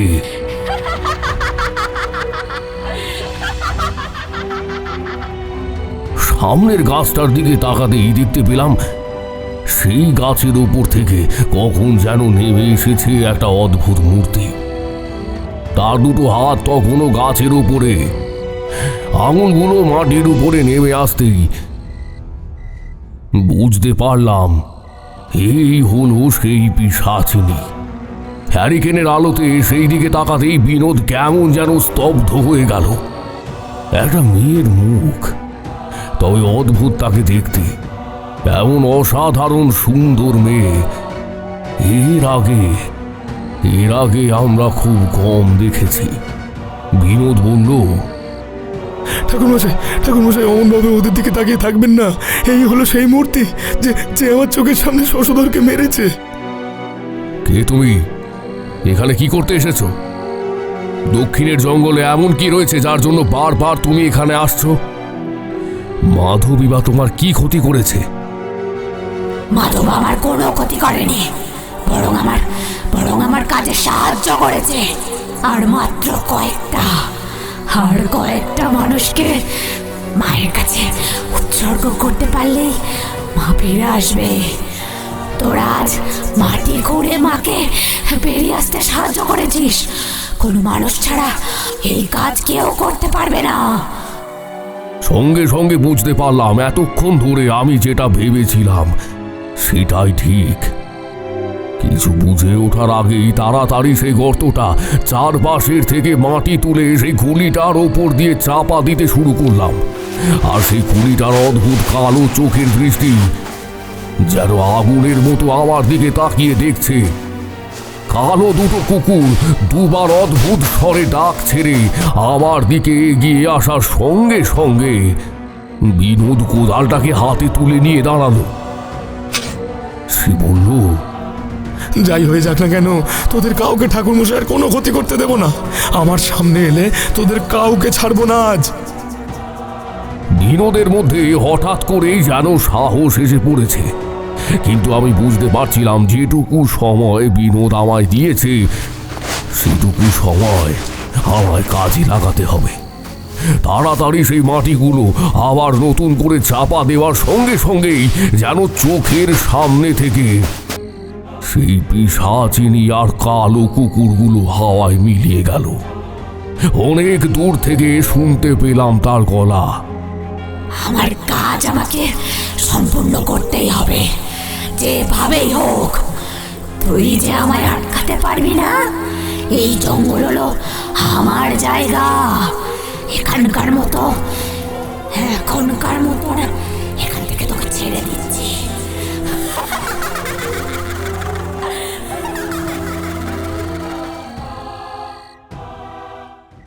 এই কথা বলে একটা অদ্ভুত পৈশাচিক হাসি গোটা জঙ্গলের বুক চিরে যেন ছড়িয়ে পড়তে লাগলো।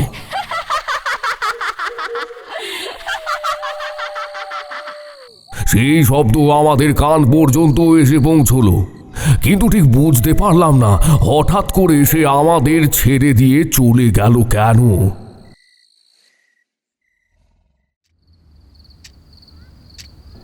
এমন একটা সুযোগ তো তার ছাড়ার কথা নয়।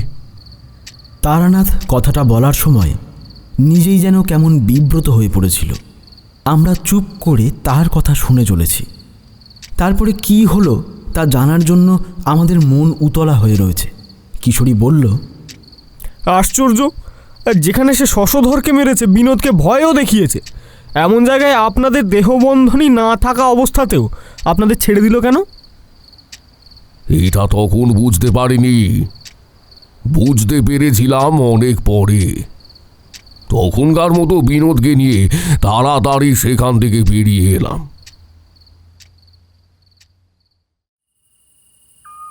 ততক্ষণে কিন্তু মাধবকে নিয়ে আস্তে আস্তে শ্মশানে চলে গেছে সবাই। বিনোদের বাড়িতে গিয়ে উঠলাম। বিনোদ একাই থাকে। সে রাতের মতো বিনোদের সঙ্গে সেখানেই থেকে গেলাম। ভাবলাম পরদিন সকালে গিয়ে মাধবের বউয়ের সঙ্গেই কথা বলবো, কিন্তু সেদিন রাতে মাধবের বউ নিজেই বিনোদের বাড়িতে এসে উপস্থিত। চাঁদ ওঠেনি তখনও, খুব বেশি রাত হয়নি। মাধবের বউ হ্যারিকেন হাতে আরও দুজনকে সঙ্গে করে নিয়ে বিনোদের বাড়িতে এসেছে। আর আমাদের দেখে তারা বলল, ঠাকুরমশাই, আর দেরি করতে পারছিলাম না, আজকে রাতেও আবার আসবে, তাই আপনাকে সব কথা না বললে আমার মন শান্ত হবে না। মা, আমরা ওই জঙ্গলের ভেতরে গিয়ে সে জায়গাটা দেখে এসেছি, যার জন্য তোমাদের গ্রামে এত বড় বিপদ এসে উপস্থিত হয়েছে। মাধবের বউ এবং বাকিরা আমার দিকে তাকিয়ে রইল। বিনোদ বলল, ওই পিশাচিনী ঠাকুরমশাইকে দেখে চলে গেছে। একমাত্র ঠাকুরমশাই আমাদের এই বিপদ থেকে বাঁচাতে পারে। মাধবের বউ, তুমি ঠাকুরমশাইকে বলো কি হয়েছিল কাল রাতে, তুমি আসলে কি দেখেছিলে? এখানে একটা কথা বলে রাখা ভালো, এই পুরো ব্যাপারটার একটা ধারণা আমি করতে পেরেছিলাম। এরপর মাধবের বউয়ের কাছে যা শুনলাম তা তোমাদের বলি। মাধবের বউ কিছুক্ষণ চুপ করে থেকে আমাদের বলতে লাগলো সেদিনের কথা। প্রতিদিন আমাদের গ্রামের পথে শয়তানিকে দেখা যায়, কিন্তু সকলে নিজের ঘরে ঢুকে দরজা জানালা বন্ধ করে থাকে। তার ডাক কিংবা সেই কুকুরের ডাক শুনলে কেউ বাইরে যায় না, তাতেই শান্তি। কিন্তু কাল মাধব যখন ফিরেছিল তখন তার মন একদমই ভালো ছিল না। কিভাবে যেন ওই হাটের কাজে অনেক লোকসান হয়ে গিয়েছে। তাছাড়া আসার সময় কোথা থেকে যেন নেশা করে এসেছিল। বাড়িতে যখন ঢুকলো তখন তাকে বললাম,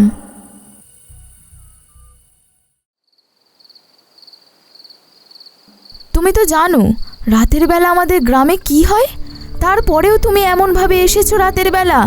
খবরদার, ঘর থেকে বাইরে কোথাও যাবে না। অনেক দিন হয়েছে, আর নয়। ওকে আমি ভয় পাই না, বুঝেছিস? আজকে রাতে ও যদি সত্যি সত্যি আসে তাহলে তাহলে ও দেখবে যে কে আমি। এসব কি কথা বলছো তুমি? তুমি তাড়াতাড়ি ঘরে যাও। খবরদার, ঘর থেকে এক পাও আর বাইরে যাবে না। কিন্তু আমার কথা মাধব শুনল না। খাওয়া দাওয়া সেরে নিয়ে ঘরে ঘুমোতে যাওয়ার বদলে সে বারান্দার কাছে ঘোরাঘুরি করতে লাগলো। জোর করে তাকে ঘরে ঢুকিয়ে নিয়ে গেলাম, কিন্তু রাতে বেশ বুঝতে পারছিলাম কিছু একটা হতে পারে।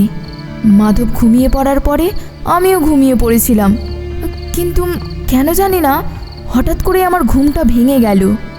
পাশ ফিরেই তাকাতে দেখতে পেলাম বিছানায় আমার পাশে মাধব নেই। সঙ্গে সঙ্গে বুকের ভেতরটা কেমন ছ্যাঁত করে উঠল ঠাকুরমশাই। তাড়াতাড়ি উঠে বারান্দার কাছে আসতেই দেখি বারান্দার কাছটায় একটা লাঠি হাতে নিয়ে মাধব কেমন যেন চুপ করে দাঁড়িয়ে আছে। চিৎকার করে তাকে কিছু বলবো, তার আগেই দেখতে পেলাম বাড়ির উঠোনের মধ্যে ঢুকে পড়েছে দুটো কালো মস্ত বড় কুকুর। তাদের চোখগুলো জ্বলছে, মুখটা হাঁ করে সাদা দাঁতের শাড়ি নিয়ে তারা তীব্র গর্জন করে চলেছে। ওদের দেখেই তো আমি সঙ্গে সঙ্গে ভয়ে চিৎকার করে উঠেছি।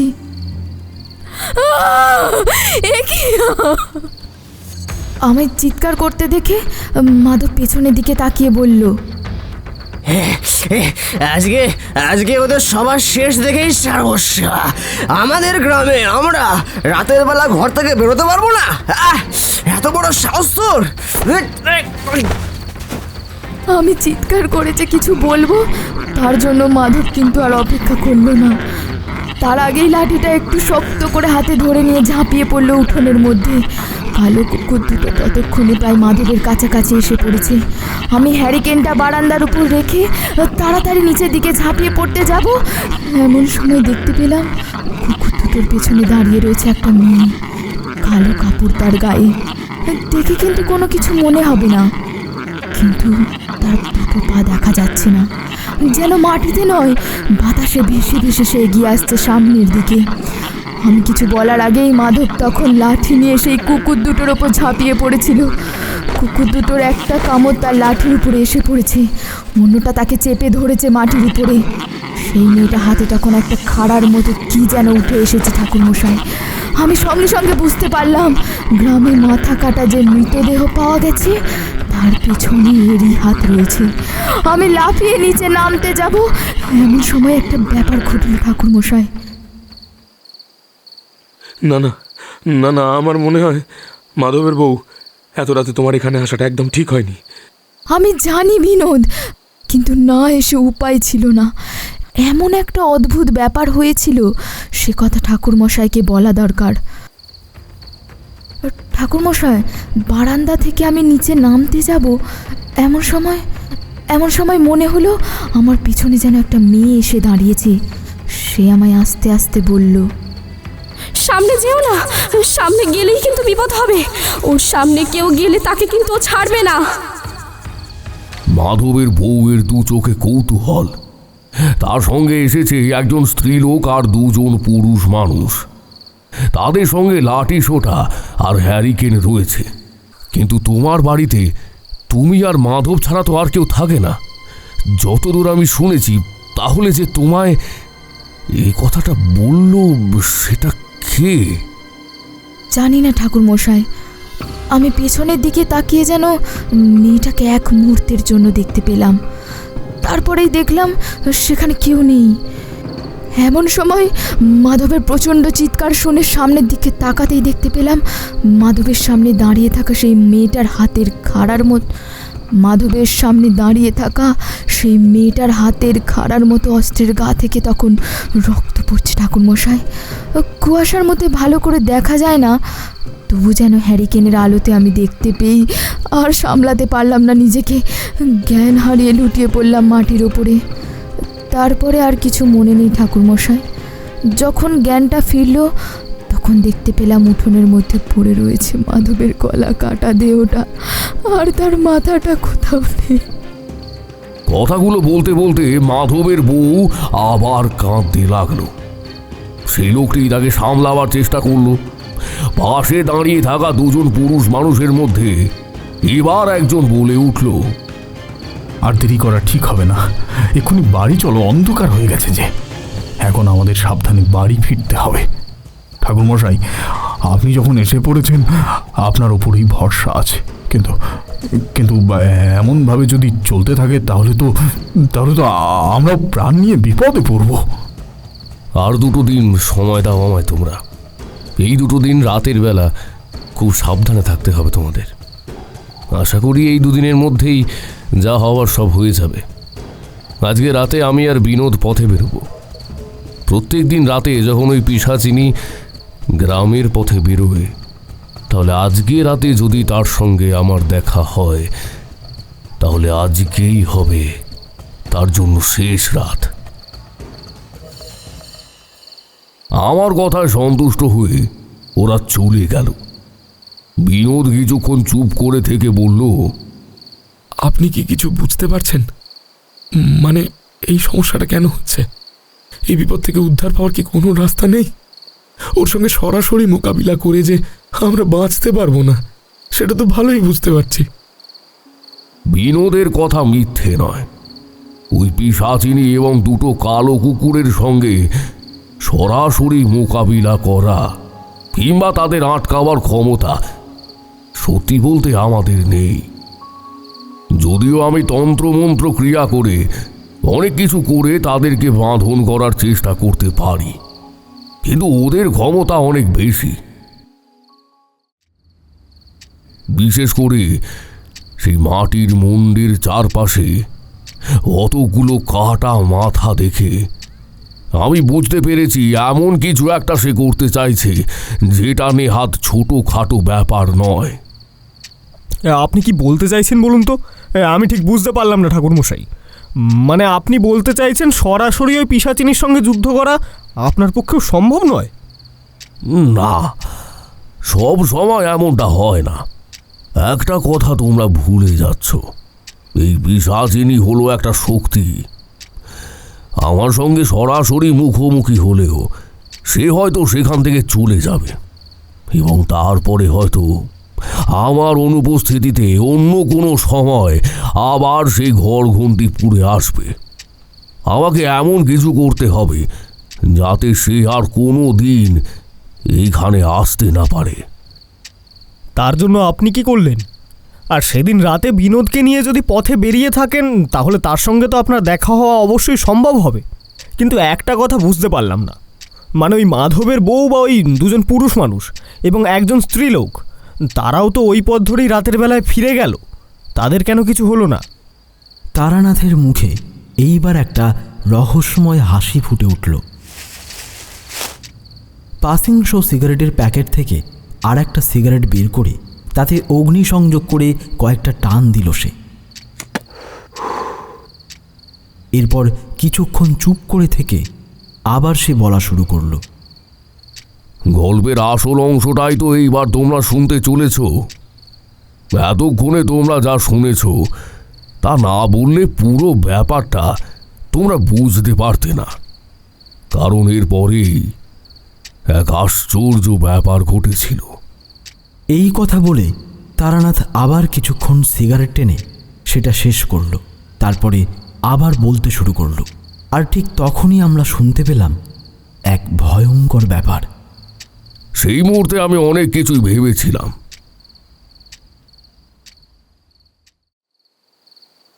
কিন্তু একটু পরে বিনোদ বলল, না ঠাকুরমশাই, ওদের এভাবে একা একা ছেড়ে দেওয়াটা ঠিক হলো না। কেন যে মাধবের বউ এমন অন্ধকারে এখানে চলে এলো সেটাই তো বুঝতে পারলাম না। কথাটা কিন্তু আমিও ভেবে দেখেছি।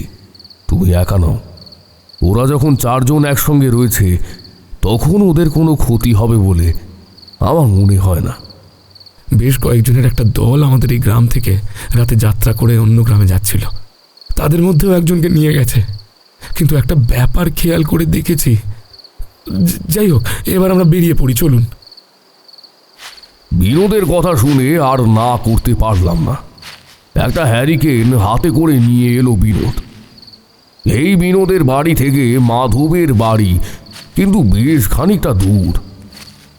গ্রামে সর্বসাকুল্যে 20 থেকে 25টা ঘর বসতি আছে, সেই কথা ঠিকই, কিন্তু বাড়িগুলো একটু দূরে দূরে এমনভাবে রয়েছে যে একটা বাড়ি থেকে অন্য বাড়ি ঝোপ জঙ্গলের জন্য ভালো করে চোখে দেখা যায় না।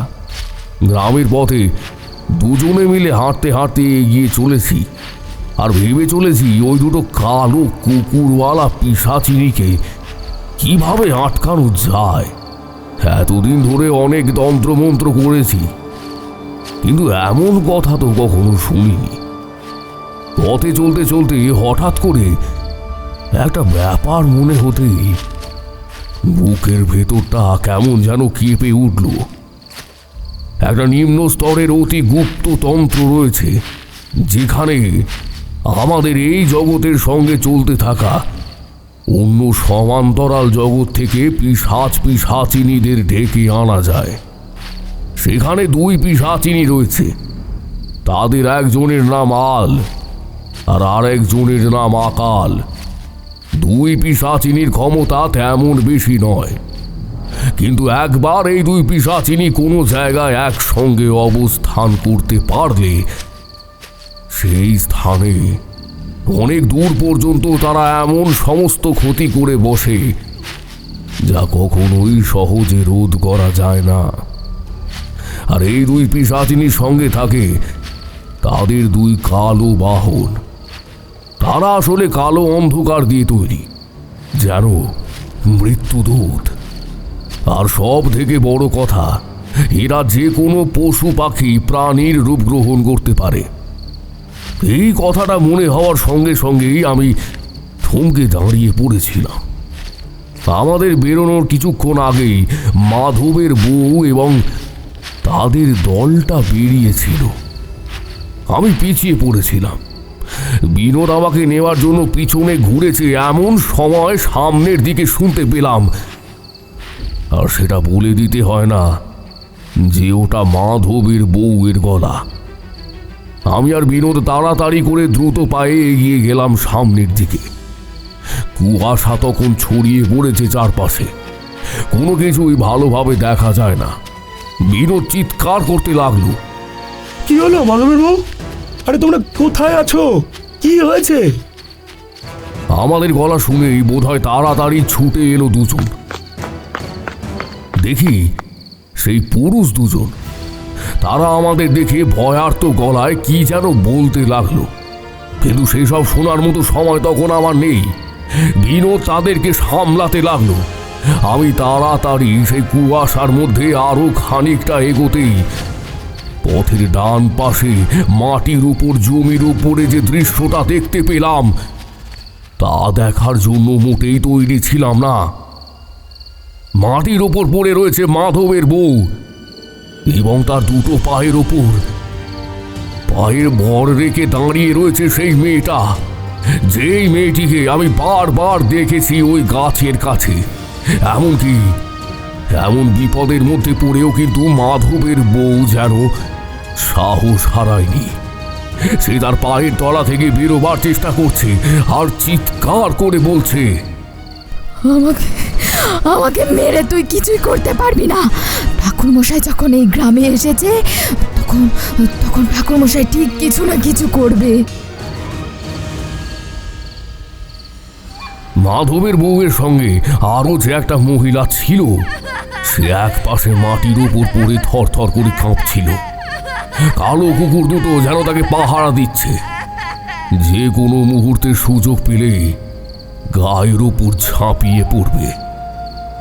এখন বুঝতে পারলাম ওই পিশাচিনী আর দুটো কালো কুকুর, দুজনেরই চোখের মনি লাল, অন্ধকারের মতো। আমার উপস্থিতি বোধহয় ওরা বুঝতে পেরেছিল। কুকুর দুটোর মধ্যে একটা আমার দিকে দ্রুত এগিয়ে আসছে। ঠিক এমন সময় আমার পিছন থেকে একটা মেয়েলি গলা শুনতে পেলাম। সময় উপস্থিত হয়েছে, এই হলো সঠিক সময়। ওদের মধ্যে যে কোনো একজনকে বন্দি করতে পারলে বাকিদের ক্ষমতা কমে যাবে। পিছনে না তাকিয়েও বুঝতে পারলাম প্রত্যেকবার যে মেয়েটি মাধবের বউ, বিনোদ কিংবা বাকি সকলকে বাঁচিয়েছে, এই মেয়েটি সেই। চারিদিকে তাকিয়ে একটা গাছ খুঁজতে লাগলাম। একটু দূরে দেখতে পেলাম একটা গাছ রয়েছে, আর সেই গাছের তলায় দাঁড়িয়ে রয়েছে মেয়েটি। চোখের নিমেষে সমস্ত কিছু ঠিক করে ফেললাম। আমি দ্রুত এগিয়ে গেলাম সেই গাছের দিকে। একটা কুকুর প্রচন্ড চিৎকার করে ছুটে আসতে লাগলো আমায় লক্ষ্য করে। এই ব্যাপারের মধ্যেই আর একটা কুকুর কেমন যেন নিস্তব্ধ হয়ে গেছে। মাধবের বউ আমায় দেখতে পেয়ে সাহস ফিরে পেয়েছে। আমি এগিয়ে গেলাম সেই গাছের দিকে। দেখি মেয়েটি তখনও দাঁড়িয়ে রয়েছে গাছের তলায়। সেদিকে ঢুকতে যাব এমন সময় কুকুরটা আমার একদম পিছনে এসে পড়েছে। আমি তৈরি হয়েছিলাম মুহূর্তের মধ্যে একটা গোপন মন্ত্র উচ্চারণ করে খানিকটা মাটি তুলে নিলাম। তারপর সেই কুকুরটির দিকে ছুঁড়ে দেওয়ার সঙ্গে সঙ্গে সে যেন ছিটকে পড়ে গেল। সেই মুহূর্তে বুঝতে পারলাম কুকুরটার শরীর কেমন যেন নড়ে উঠে একটা কালো অন্ধকারের মতো হয়ে গেছে। দুটো হাতে সেই অন্ধকারকে জাপটে ধরলাম। গোটা হাত যেন বরফের মতো ঠান্ডা হয়ে গেল, কিন্তু কিন্তু এইটুকুই থাক, সঙ্গে সঙ্গে তাকে ধরে একেবারে ছিটকে ঝাঁপিয়ে পড়লাম সেই গাছের নিচে। আর মুহূর্তের মধ্যে সেই কালো কুকুরটা যেন মরণ আর্তনাদের মতো চিৎকার করার সঙ্গে সঙ্গে দেখলাম কোথায় কালো কুকুর, একটা কালো ছায়া গাছের তলায় মাটির উপর শুয়ে ছটফট করছে। ততক্ষণে সেই মেয়েটি মাধবের বউকে ছেড়ে দিয়ে গাছের কাছাকাছি এসে পড়েছে। এইবারই আমি গাছের তলায় সেই মেয়েটিকে পুরোপুরি দেখতে পেলাম। সে বলল, আমি জানতাম তুই আবার ফিরে আসবি, তার জন্যই সাধু আমায় রেখে গেছে। এখানে আমি তারানাথের মতো এমন একজনকে খুঁজছিলাম যে সাহস করে তোদের মধ্যে একজনকে বন্দি করতে পারবে। পিছনের কুকুরটাও নিজের শরীর বদলে একটা কালো ছায়ার মতো হয়ে গেছে। সেই পিশাচিনী এবার চিৎকার করে হেসে উঠে বলল,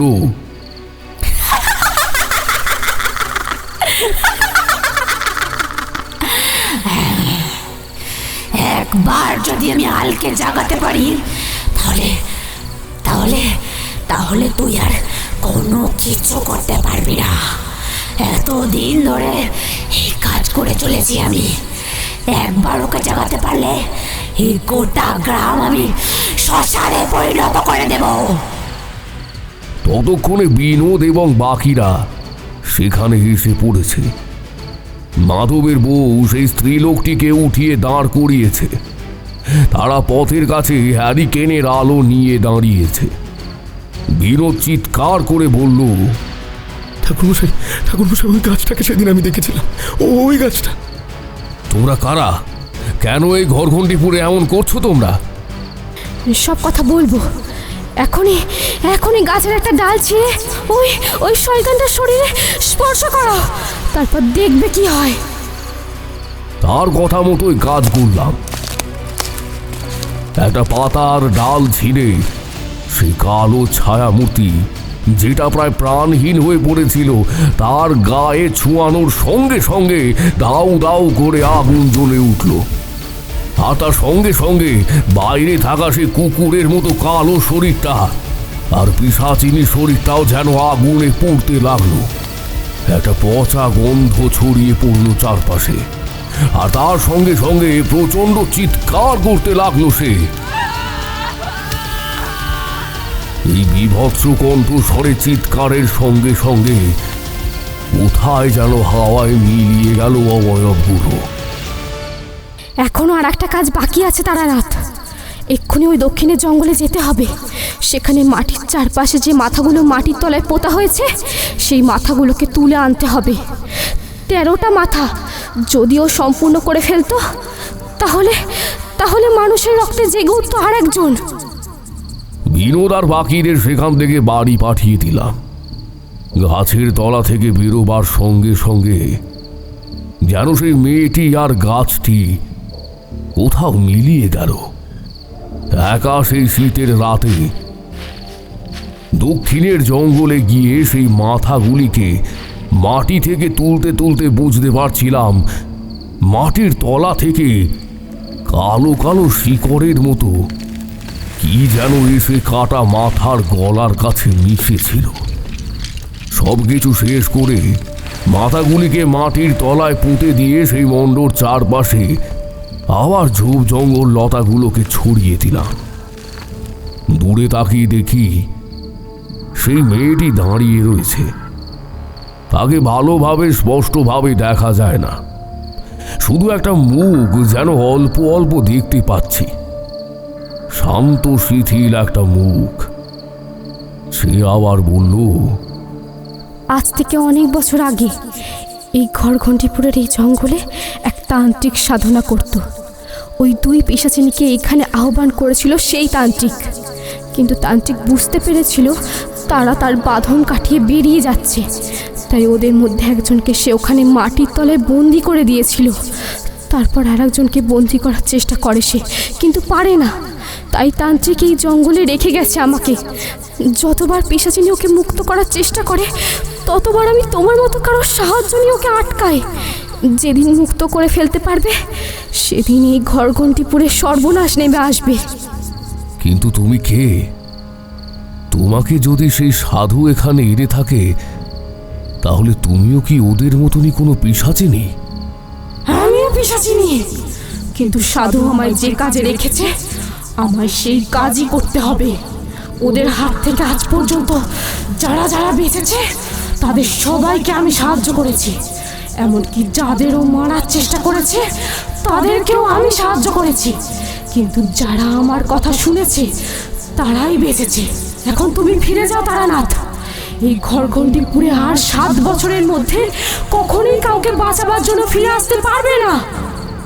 এরপর সেখান থেকে চলে এলাম। ক্লান্ত লাগছিল।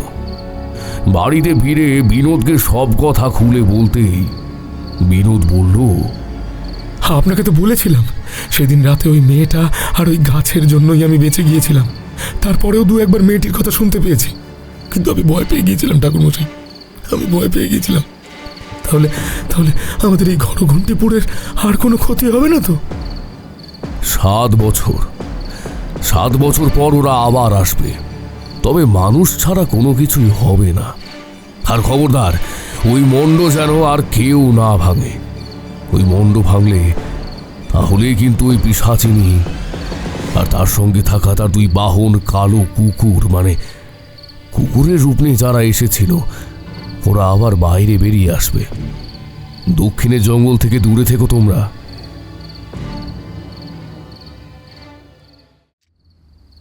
তারানাথ এত পর্যন্ত বলে তার কথা শেষ করতেই আমরা অবাক হয়ে গেলাম। এমন অদ্ভুত গল্প আমরা এর আগে কমই শুনেছি। কিশোরী বলল, তার মানে ঘরঘণ্টিপুরের সেই বিপদ এখনো রয়েছে, আর সেই বিপদকে সঙ্গে নিয়ে ঘরঘণ্টিপুরের লোকেরা বসবাসও করছে, কিন্তু জঙ্গলে ঢুকে নড়াচড়া না করলে আর কোনো সমস্যা নেই, তাই তো? সেটাই তো কথা। সমস্যা থাকবে, তাকে নিয়ে বেশি নাড়াচাড়া না করাই ভালো। সমস্যা থাকলে তার সমাধানেরও একটা উপায় ঠিক আছে। যেমন এই ঘরঘণ্টিপুরের বিপদের সমাধান কিন্তু আমি নই, তার সমাধান ছিল ওই মেয়েটি যাকে সেই সাধু রেখে গিয়েছিল। যাই হোক বাবা, এমনভাবে গ্রামের লোকেদের মাথা কেটে নিয়ে যাওয়া, তার সঙ্গে ওরকম জমের মতো 2 কুকুর, গ্রামের লোকেরা তো আর এমনি এমনি ভয় পায়নি। ভাগ্যিস বিনোদ আপনাকে ডেকে নিয়ে গিয়েছিল। তারানাথ আর কিছু বলল না। আমরা উঠে পড়লাম, আর বেশি দেরি করা যাবে না। আবার একদিন এসে আবার একটা নতুন গল্প শুনতে হবে। তক্তপোষের ওপর থেকে নেমে আসছি এমন সময় তারানাথ যেন নিজের মনে নিজেই স্বগতোক্তির মতো বলতে লাগল, একটা কথা কিছুতেই বুঝতে পারিনি, হয়তো ব্যাপারটা বোঝারও নয়। সেই মাটির মন্ডের ভেতরে যে মাথাটাকে দেখেছিলাম সেটা জীবন্ত ছিল। তার 2 চোখ আমি দেখেছিলাম। তাহলে শশধর সেদিন ওই মাটির ওপরে পড়ে মণ্ড ভেঙে কি ওই পিশাচিনী আর 2 কালো কুকুরকে উদ্ধার করেছিল? তাহলে তারা কোথায় ছিল? ওই মণ্ডের ভেতরে নাকি বাইরে? তারানাথের কথার উত্তর আমাদের কাছে ছিল না। আমরা বেরিয়ে এলাম। শুধু পথে নেমে কিশোরী বলল, না, আমায় এবার কিন্তু একটা ভাড়ার ব্যবস্থা করতেই হবে। অফিসের কাছাকাছি অন্তত মাস 6 জন্য একটা ব্যবস্থা করে রাখতেই হবে, বুঝেছো? যাতে মেসবাড়িটা সম্পূর্ণ হলে তারপরেই চলে যেতে পারি। আমি উত্তর দিলাম না। ঠিক তখনই পথের কাছে আমাদের সামনে দিয়েই এগিয়ে চলেছে একটা রাস্তার কুকুর। কালো রঙের কুকুর, গোটা শরীরে কালো ছাড়া অন্য কোনো রঙের চিহ্ন মাত্র নেই। কুকুরটা লেজ নাড়াচ্ছে, আর আমার বারবার মনে পড়ে যাচ্ছিল তারানাথের বলা সেই 2 কালো কুকুরের কথা, যারা আসলেই কুকুর নয়, অন্য জগৎ থেকে আসা নিম্ন স্তরের এক শ্রেণীর পিশাচের বাহন। বেশ বুঝতে পারলাম বিনোদ এবং গ্রামবাসীদের ভয় পাওয়ার কারণ ছিল এমন কুকুর রাতের অন্ধকারে দেখলে যে কেউ ভয় পেয়ে যাবে। এমনকি এখনকার সময় দাঁড়িয়ে স্বয়ং তারানাথ তান্ত্রিক পর্যন্ত। ট্রাম রাস্তার দিকে এগোচ্ছিলাম। দূর থেকে ঘন্টার শব্দ শুনতে পেয়ে হাঁটার গতি বাড়িয়ে দিলাম। ট্রামটা ধরতেই হবে, কিশোরীর সমস্যার সমাধান হয়ে যাবে। তবে ঘরঘণ্টিপুরের সেই বিপদের সমাধান কি হয়েছিল? আচ্ছা, সেই সাধু তাহলে মারা গেল কিভাবে? অনেক কথাই অজানা রয়ে গেল। পরে তারানাথকে একবার জিজ্ঞাসা করে নিতে হবে।